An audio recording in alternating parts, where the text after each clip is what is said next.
Graça e paz, irmãos da parte do Senhor Jesus, bom estarmos aqui mais uma vez. A minha querida IBEC, Igreja Batista de Edificação em Cristo. Deus abençoe a todos aí na Boca do Rio, Salvador, Bahia, onde eu pastoreio juntamente com meu esposo, Jorge Silveira. E eu gostaria que vocês abrissem conosco as suas Bíblias em João 21, no versículo 3. No versículo 3. João 21, versículo 3. Interessante que você abra sua Bíblia e acompanhe, esteja atento, cultuando a Deus, para que Ele possa realmente transformar, agir, abençoar, cuidar de você, que é isso que Ele quer fazer agora, através da palavra dEle. E a Bíblia diz assim, ó, vou pescar.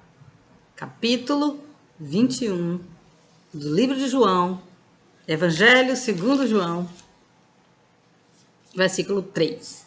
É o suficiente. Vou pescar. Deixa eu orar com vocês. Senhor, essa é a tua palavra, ela é poderosa. Ela faz tudo o que precisa ser feito. A tua palavra tem um endereço, a tua palavra, Senhor, tem um propósito. Que ela se cumpra agora nessa ministração, nos nossos corações, porque precisamos, Senhor, de ti. Fala conosco, Deus. Fala com o teu povo, Senhor. Inclina os teus ouvidos, estende as tuas mãos. Nós te agradecemos, Pai. Todo impedimento cai por terra agora. E aqueles que possam ouvir, sintam a tua presença e sintam, Pai, o teu mover dentro do próprio coração, Senhor. E escutem a tua voz para a glória tão somente do teu nome. E eu já te agradeço, Pai. Vou pescar. E eu quero te dizer o que significa isso, né? Dentro desse contexto, o que significa essa decisão de Pedro, né? Essa atitude de Pedro. Vou pescar. Nesse contexto ele estava muito decepcionado, muito entristecido, amargurado, e eu vou lhe explicar por que Jesus Cristo tinha sido crucificado, ressuscitado, Jerusalém estava vivendo aqueles momentos difíceis, eles estavam perseguidos pelos judeus religiosos e possivelmente por Roma, e ele estava muito triste também com ele mesmo, amargurado, porque ele tinha negado Jesus. Pedro negou Jesus. E a Bíblia diz que ele chorou amargamente. Então, o estado emocional de Pedro era esse estado que eu estou colocando aqui para vocês, né? Jesus já havia fisicamente se afastado do grupo, o que com certeza trazia um vazio enorme, uma saudade. Em meio a tudo isso havia uma confusão, né? Do que ele fez, do que estava por acontecer.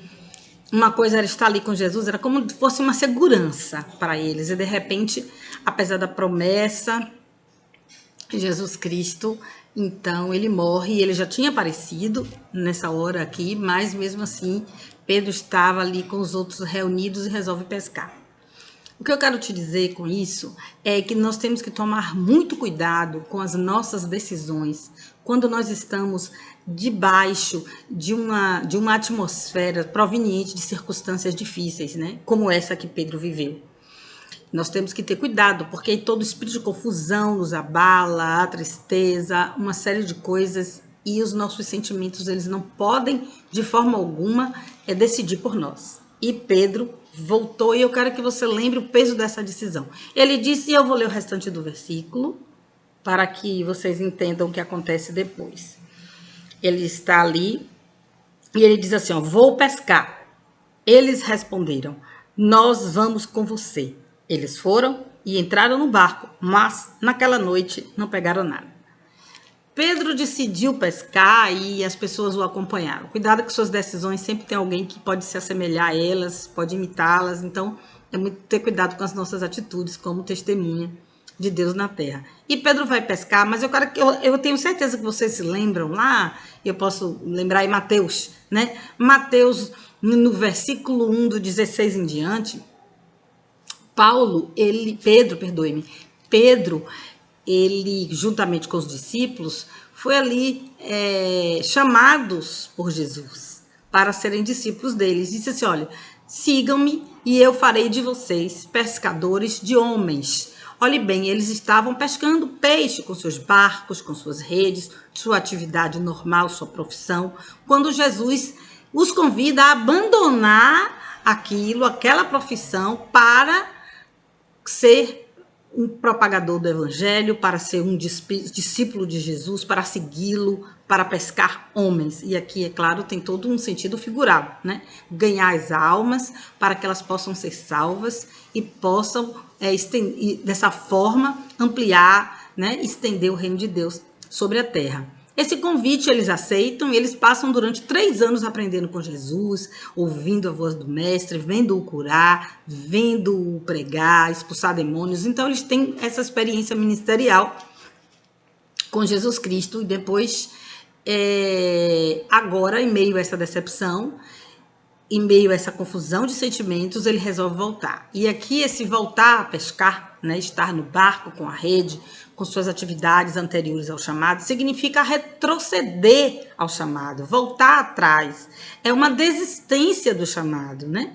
Pedro já não pescava mais, mas naquele momento ele buscou algo para fazer e ele tomou uma decisão que eu diria que era uma decisão contrária àquilo que ele havia recebido de Jesus Cristo, ainda que tenha sido no momento um lazer ou alguma coisa para espairecer, mas de alguma forma ele poderia ressignificar sim aquele momento difícil que Jesus ascendeu aos céus e que eles estavam ali em meio àquela perseguição, mas ressignificar de outra forma: vamos nos unir, vamos orar, vamos buscar, Jesus já apareceu aos discípulos, sabemos que ele ressuscitou, vamos buscar as forças, vamos evangelizar. Isso seria ressignificar a história da vida dele em vista das circunstâncias e seria saudável, abençoado.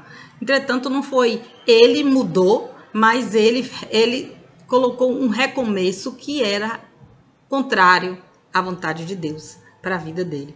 E nós temos que ter muito cuidado. Prestem bem atenção que ele vai pescar, os discípulos seguem Pedro nessa pescaria e eles passam a noite toda e não conseguem pescar nada, né? Cuidado que essas circunstâncias, quando nós decidimos debaixo dessas circunstâncias, os resultados normalmente são resultados negativos. Quando nós decidimos contra o propósito de Deus, ele não era mais um pescador, ele era um ganhador de almas, não mais pescador sim, mas pescador de homens, conforme Jesus lhe dissera. Então, em meio a toda essa situação, a gente, quando eles já estão ali cansados, a noite toda sem pescar, na praia, amanhecendo o dia, quem está lá na praia, na margem? Jesus Cristo. Então, João reconhece, fala para Pedro, Pedro, como sempre possível, veste a capa, né? E se joga nas águas para chegar até a praia, cerca de 90 metros, mais ou menos, de proximidade, não era longe. E as pessoas continuam ali no barco, conduzindo aqueles peixes, porque Jesus aparecera antes, né? E fez um milagre, disse aonde deveriam pescar, e eles pescam o peixe sob a direção de Deus, e eles voltam com aqueles peixes, porque Jesus apareceu, porque até agora eles não tinham conseguido algum resultado. E quando ele chega, Pedro na praça, tem um cenário esperando Pedro. Pedro está ali no cenário lindíssimo, amanhecendo o dia, naquele mar perfeito, com Jesus Cristo, uma brasa, com peixe, com pão, e ele ali começa a ter um diálogo com Pedro. E na minha Bíblia tem escrito a restauração de Pedro, é a NI, eu estou lendo pela NVI, né? Nova Versão Internacional.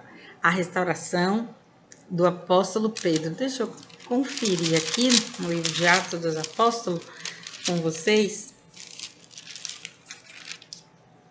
Desculpe, Atos dos Apóstolos, que Cristina? Ainda no livro de João, é isso mesmo, a restauração de Pedro. E note que essa restauração se deu quando Jesus restaura Pedro. Essa restauração se dá de uma forma que nós temos que ter muita sensibilidade para entender. Todo mundo conhece o diálogo famoso. Pedro, você me ama? Por 3 vezes, amo o Senhor. Na segunda vez, amo o Senhor. Repete a mesma coisa, apacente as minhas ovelhas. Tanto da primeira como da segunda vez. E na terceira vez, ele fala de novo, Pedro, você me ama? E aí, Pedro fala, Senhor, tu sabes de todas as coisas, né? Pedro sabia. Estava dizendo que Jesus sabia que ele o amava. E aí ele faz apacenta as minhas ovelhas. Qual é o sentido desse diálogo? Onde se deu a restauração? E para mim, das emoções de Pedro, né? Quando ele entra nesse diálogo com Pedro, ele quer mostrar ao próprio Pedro, que Pedro ama Jesus. Pedro estava se sentindo muito mal, pelo fato de tê-lo negado. Né? Pedro teve o autoconceito de si abalado em função dessa negação. E aí o próprio Pedro tem consciência de quando ama Jesus. Ele tem essa consciência. E depois ele tem uma consciência porque ele mesmo fala: você sabe de todas as coisas, tu sabes, né? Tu sabes, Senhor, que eu te amo. Então Pedro tem a consciência do seu amor por Deus e Pedro tem a consciência de que Jesus Cristo, apesar de Pedro tê-lo negado, sabe que Pedro o ama. Então, com essa consciência de que ele ama Jesus e que Jesus sabe que é amado por Pedro, isso é restaurador na vida de Pedro. Isso é restaurador. E aí, Jesus fala: então apacenta as minhas ovelhas. Veja bem, por quê? Porque não é uma prova de amor que Jesus está falando. Eu já preguei muitas vezes assim, tem sentido, mas o que eu quero lhe falar é que Jesus entrega o que ele tem de mais precioso, que são suas ovelhas a Pedro, quando Pedro reconhece que ama a Jesus, e Jesus sabe que ele o ama, porque Deus nunca vai te entregar um ministério. Deus nunca vai te entregar nada se ele se você não o amar. Se você não ama a Deus, você não tem condição de amar suas ovelhas. Se você não ama Deus, você não vai obedecê-lo. E se você não obedece a Deus, você não tem como guiar as pessoas pelo Evangelho.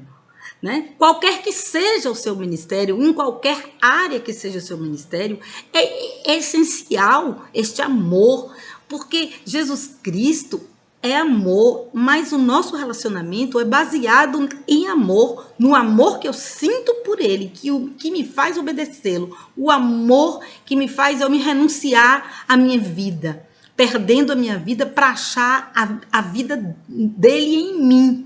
Porque eu o amo, eu não quero desagradá-lo, eu não posso desobedecê-lo.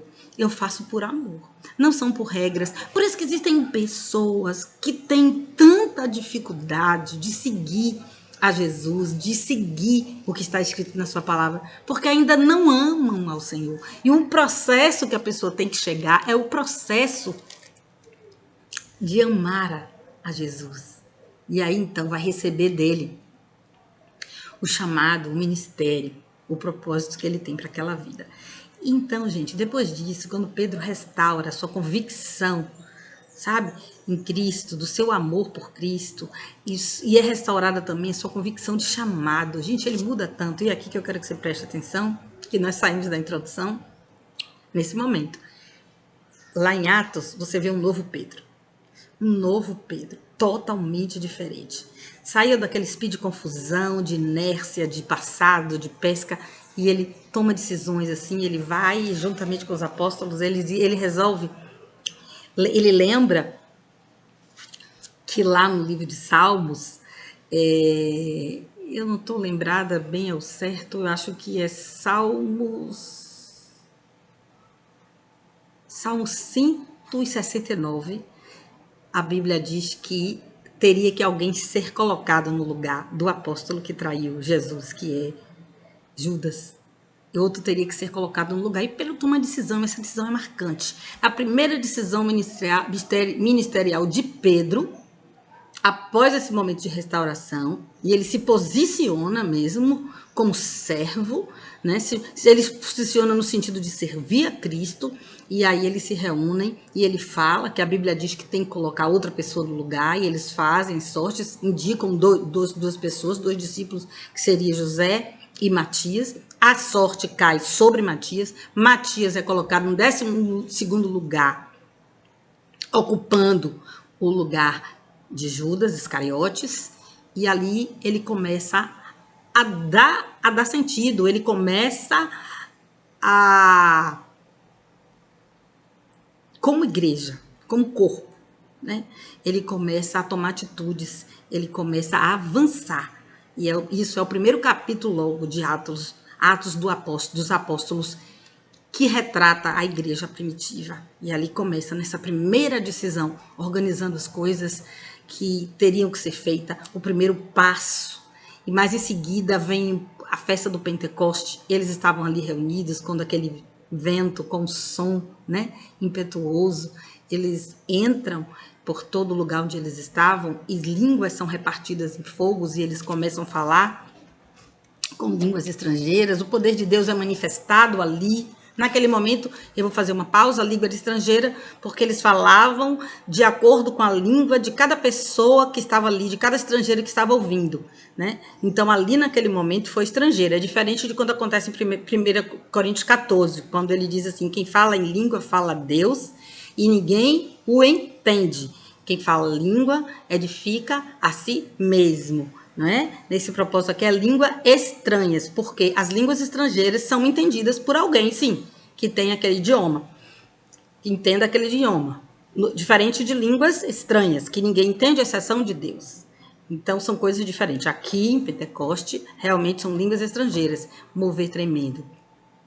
Mover tremendo, as línguas sendo ali repartidas entre aquele povo, vários idiomas, e de repente algumas pessoas começam a considerar que aquele povo estava bêbado, começa a rir, né, da postura dos apóstolos, e Paulo toma uma decisão também, ele se levanta. Vejam, Paulo totalmente diferente daquele Paulo é impossível, aquele Paulo que voltava atrás, aquele Paulo inseguro.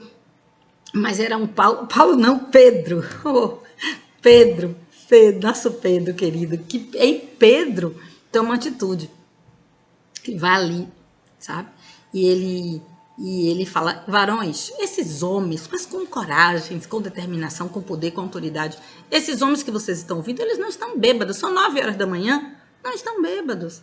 Eles estão cheios do poder, do Espírito de Deus. Ele prega, e ele prega, e ele prega, e nesse momento que eles estão pregando ali, acontece 3.000 pessoas são 3.000 almas são salvas com essa pregação. E dentro do universo de Jerusalém, naquela época, era uma multidão, gente. Uma multidão, você tem noção do que é isso.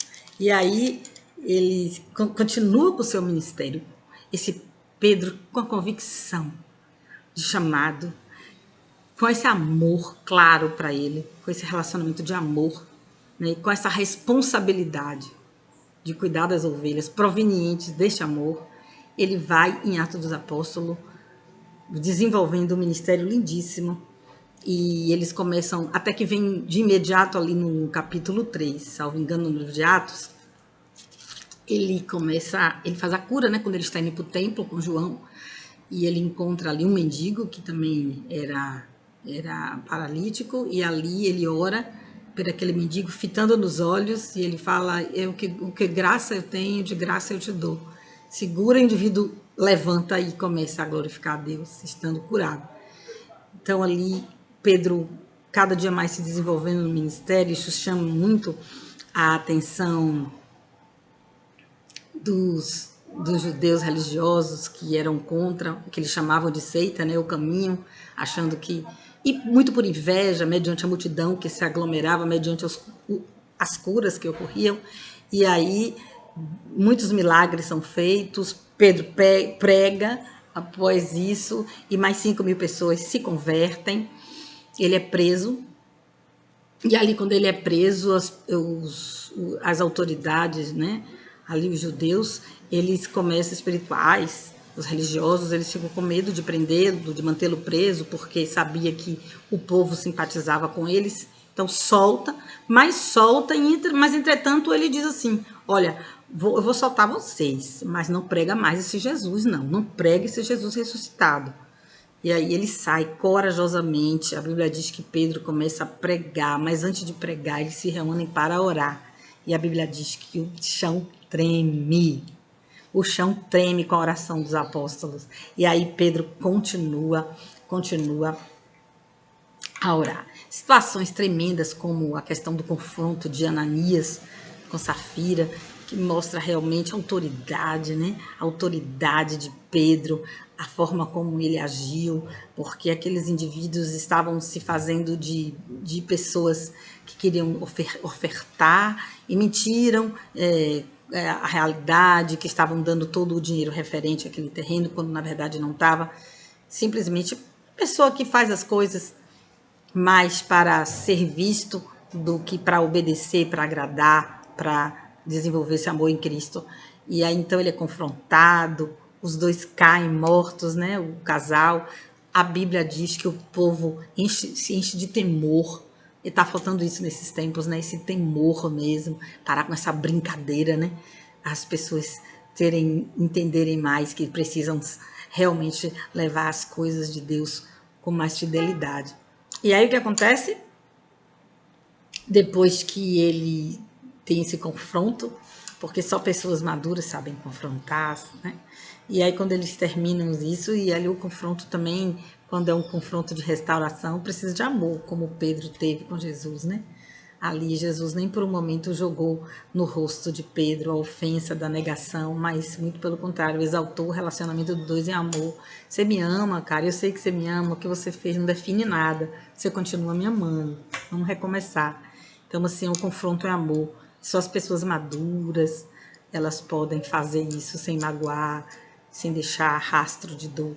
E, enfim, mais adiante o nosso Pedro, a Bíblia começa a falar que quando os discípulos, os apóstolos, começam Deus usar em cura, e tem um versículo que diz que a sombra de Pedro, quando era projetada em alguma pessoa doente, essa sombra curava.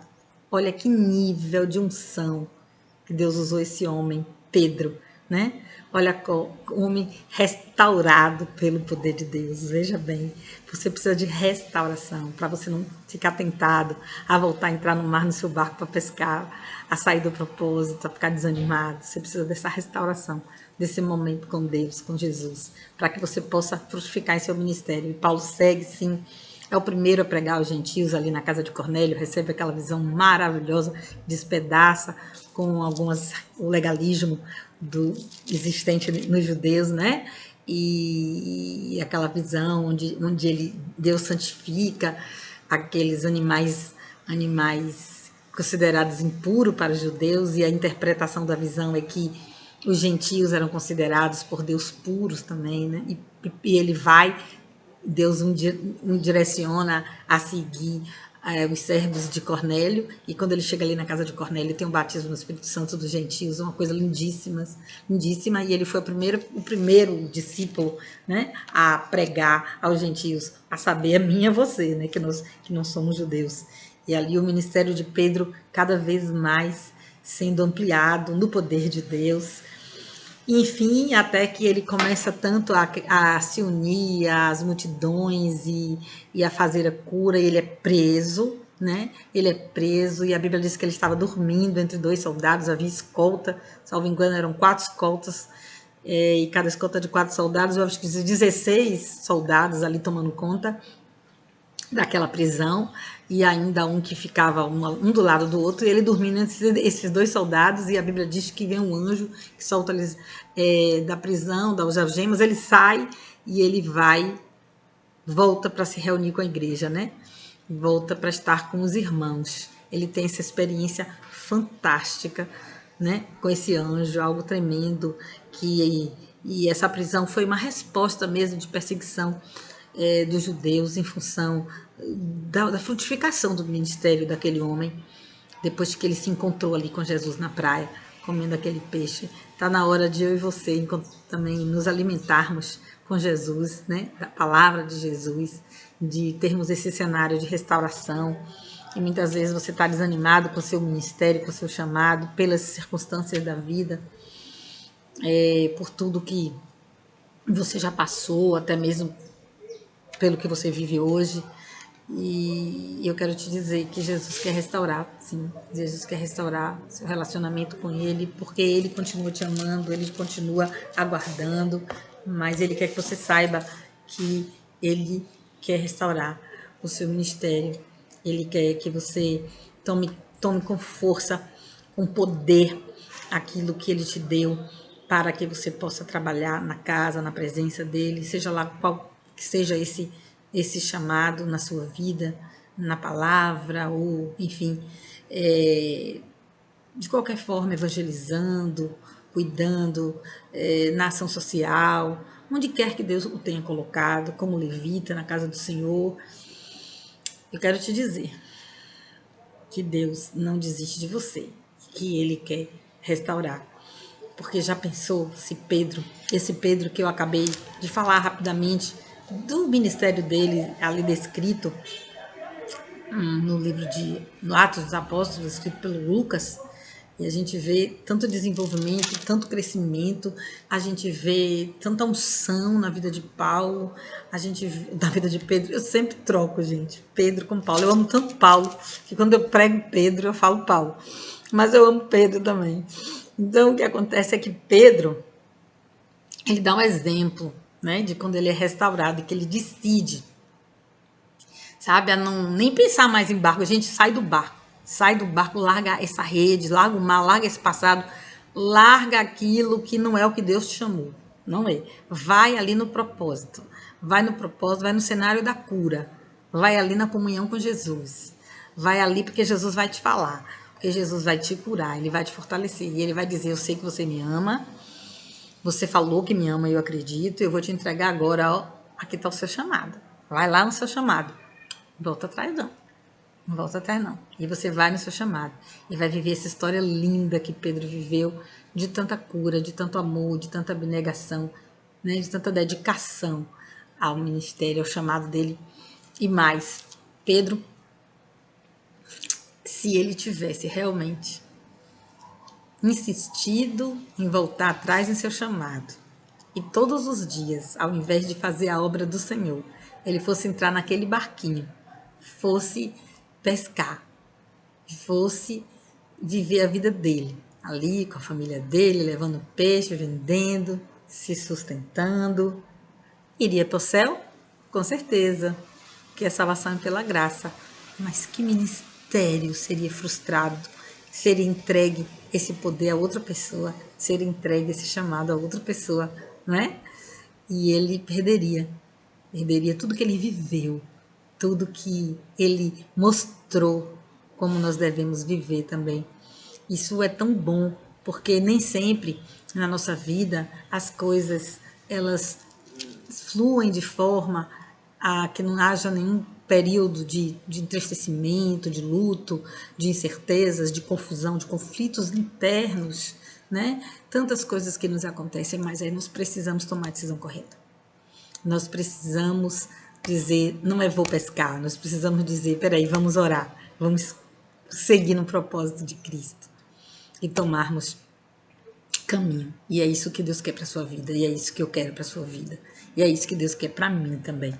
Nada possa me separar do amor de Cristo e, acima de tudo, de servi-lo mesmo, porque quando você está no centro da vontade de Deus, seguindo o propósito de Deus, é uma paz, é uma alegria, é um senso de realização, os seus olhos brilham, a sua vida passa a ter um sentido maior. É tão medíocre viver a vida por viver, né? Conquistando coisas de ordem intelectual, de ordem material, e nos esquecendo de estar ali cumprindo o chamado de Deus para as nossas vidas. Portanto, não desista do seu chamado. Se você entrou no barco, saia, vá para a praia, vá para o cenário da cura e siga o seu ministério, porque Jesus quer isso para você, porque Ele te ama. Feche seus olhos agora, eu vou estar orando por você, pedindo a Deus essa restauração, que Ele esteja aprontando. Quem sabe se essa ministração tão simples, ela não pode agora ser um cenário de cura para você. Deixa-me orar então. Deus, que tal os teus filhos, talvez muitos cansados, muitos, Senhor, magoados, entristecidos, confusos, às vezes com vontade de desistir, de voltar atrás, simplesmente porque não encontrou mais ânimo, não encontrou mais certeza. Ah, Deus, prepara, sim, esse cenário de cura para a vida, trazendo, Senhor, essa força, essa vontade de continuar, esse ânimo, esse renovo na vida, no ministério, para que, assim como Paulo teve um avivamento no seu ministério e que ganhou tantas almas e que foi usado em cura, eu quero te pedir que seja assim nessa noite com o seu povo mais uma vez. Eu tenho certeza disso, Senhor. O Senhor sempre está nos esperando. Sempre o Senhor está ali quando amanhece, depois de uma noite difícil, quando nós não temos resultados, não pescamos nada. De manhã cedo, nós te encontramos. Para que tu possas nos dar a provisão, para que nos possa dar a direção. Senhor, nós te amamos, nós te adoramos, nós te glorificamos, porque sabemos que o Senhor vai trazer resultado a partir, Senhor, desta oração e da fé dos teus filhos. Queridos, essa é a minha oração, essa é a minha fé. Eu te amo em Cristo, que Deus os abençoe e guarde, em nome de Jesus.